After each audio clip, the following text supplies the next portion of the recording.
an end to the civil war, unquote.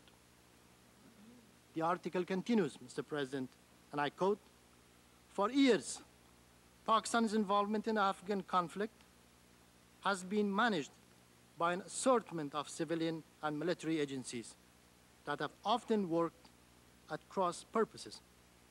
So the change has not been clear-cut. Some officials, including the powerful Interior Minister Nasrullah Babur, still strongly support the Afghan fundamentalist group Taliban, while others, including officials and Prime Minister Benazir Bhutto's office, condemn the fundamentalists for their hardline policies towards women and their brutal law and order policies," unquote. The article says, quote, "Senior Pakistani officials have acknowledged that there have been second thoughts about the consequences for Pakistan of a Taliban government in Kabul, which might foment Muslim fundamentalism and possibly even secessionism in Pakistani-ruled tribal areas bordering Afghanistan," unquote. The Pakistani newspaper Nation on 3rd December 1995 published an article entitled, quote, "Punjab wants Lahore rule in Afghanistan," unquote, which reads, and I quote, "Quetta Mahmud Khan Accuses, member of the Pakistan National Assembly and the chairman of the Pakhtunkhwa Milli Awami Party, while accusing the Punjab and inter-service intelligence for the destruction of Afghanistan, says, quote, both wants to improve the rule of Lahore over Kabul through the Taliban," unquote. Mr. President, no consideration of the situation in Afghanistan could be an in-depth one without a realistic analysis of the newly emerged group called the Taliban, meaning students of religious schools and their political and social agendas. In all the Islamic countries, there are many religious schools called madrasas and other educational institutions where several subjects related to the religion of Islam are being taught. The purpose of these schools and institutions is to prepare the Muslim youth to work for religious services for their countrymen. But in no madrasa, Mr. President, in the Islamic world, the art of modern warfare, like the usage of artillery and rockets, flying helicopter gunships, and jet fighters are taught. This is the work of military academies.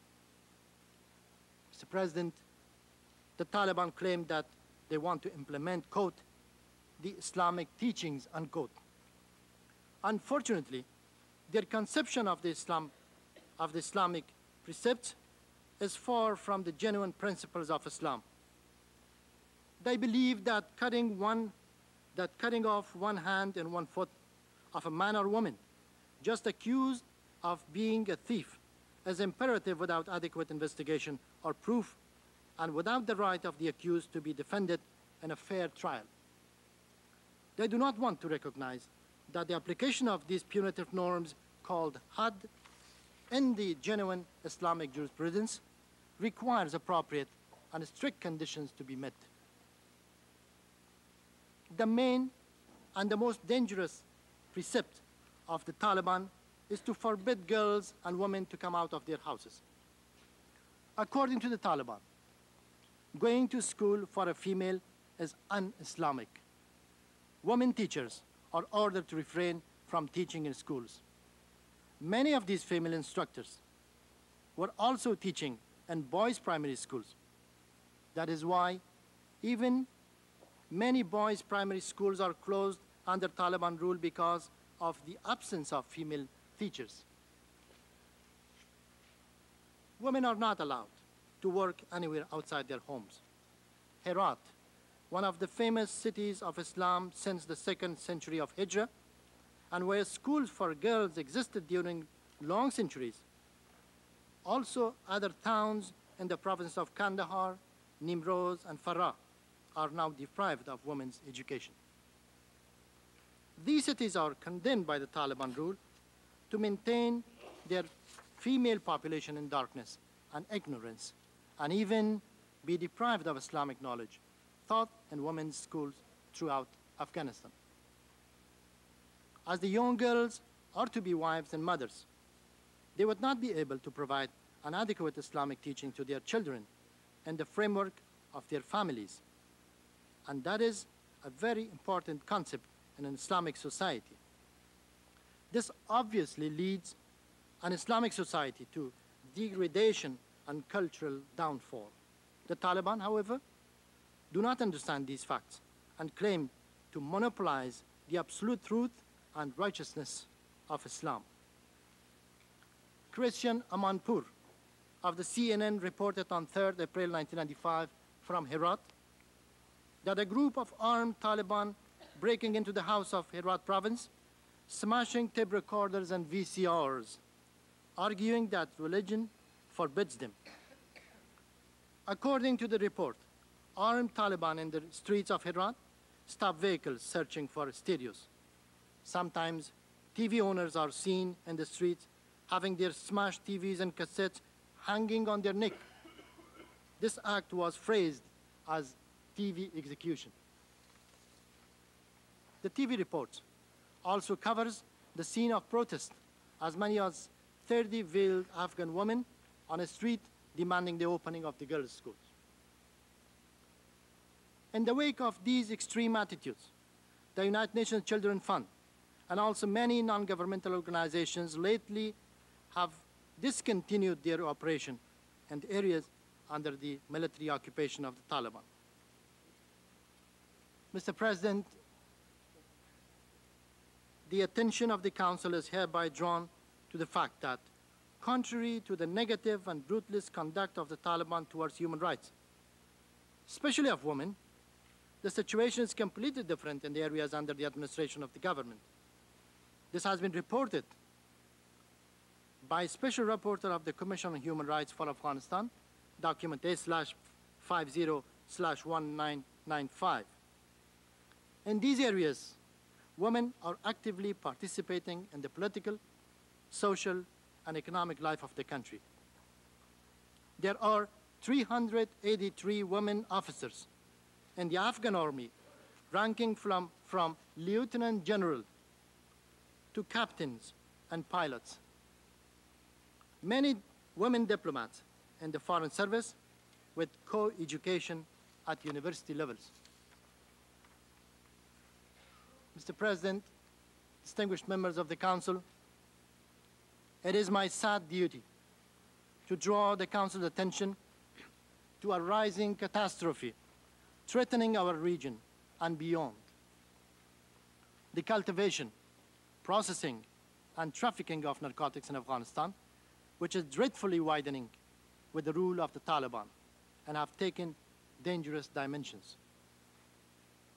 Poppy cultivation in the areas held by the Taliban has dramatically increased. In addition to the cultivation of poppy, on the outskirts of Herat, hundreds of new acres of land between Greshk and Herat are now producing poppy. It is a matter of serious concern that, according to reliable reports, the Taliban, with the support of politico-military mafia of the adjacent country, have been able to get their hands on advanced portable drug processing and refining machines that even produce morphine and heroin. These machines have so far been set up in Helmand and Kandahar. Accordingly, for the first time in the history of Afghanistan, opium is now being processed into morphine and heroin inside the country in the Taliban-controlled areas. According to the report, in the last 5 months, more than 200 tons of narcotic have been exported outside Afghanistan from the areas controlled by the Taliban. As a result, the Taliban have an additional source of income to continue their military operations, which, according to them, is the only means of achieving their goals and objectives. Mr. President, it is interesting to note that in mid-February 1996, two correspondents from Times of London visited Herat. There, they met with senior Taliban officials and the governor of the province. The correspondents, by returning from Herat to Kabul, confirmed the government reports regarding dramatic increase in the cultivation of narcotics in the province. They also added that the Turkmenistan authorities have officially admitted that they have arrested 500 Taliban on the charge of illicit drug smuggling into Turkmenistan. The British journalists had, quote, funny experiences, unquote, in Herat as well. When they asked the governor's permission to take pictures of the city, the governor denied them permission because they were non-believers. The governor requested them to convert to Islam first, and then he would grant them permission to take as many pictures as they want. When the governor was asked as why the administration is not banning the cultivation and trafficking of illicit drugs, his reply was too simple. Because drugs end up in Europe and the United States. Therefore, it is only endangering the lives of kafirs, unfaithful. It is therefore a, quote, holy trade, unquote. Mr. President, concrete experience elsewhere in today's human societies have proved that drug trafficking practiced by armed groups automatically brings about organized crimes, banditism, and terrorism, the conception of which would not happen to be an exception in the case of the Taliban in Afghanistan, due to reasons below. One, bearing in mind the tendency of the Taliban aiming at possession of power and the reluctance on their part to even share power with the other parties, should they fail to achieve what they are promised, they would naturally resort to terrorism as a means of revenge.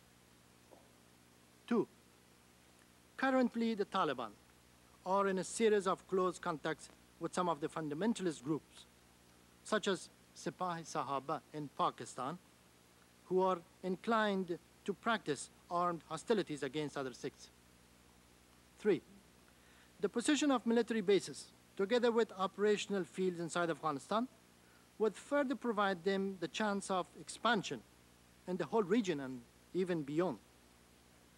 Four, as complementary to the trends and certain agendas for terrorism, a terrorist group needs to accumulate funds and weapons, with which Taliban seems to have already been well supplied.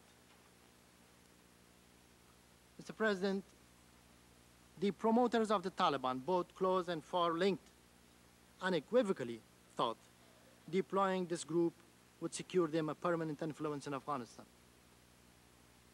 Our estimation indicates that since the emergence of the Taliban in September '94, a vast budget exceeding probably $2 billion has been channeled through and by Pakistani intelligence circles to this group.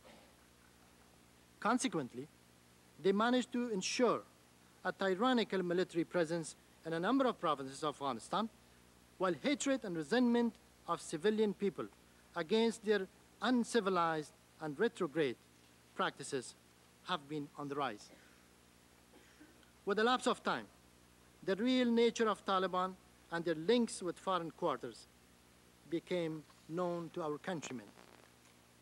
Even in the rank of and file of Taliban themselves, this fact has been resented sometimes with objections.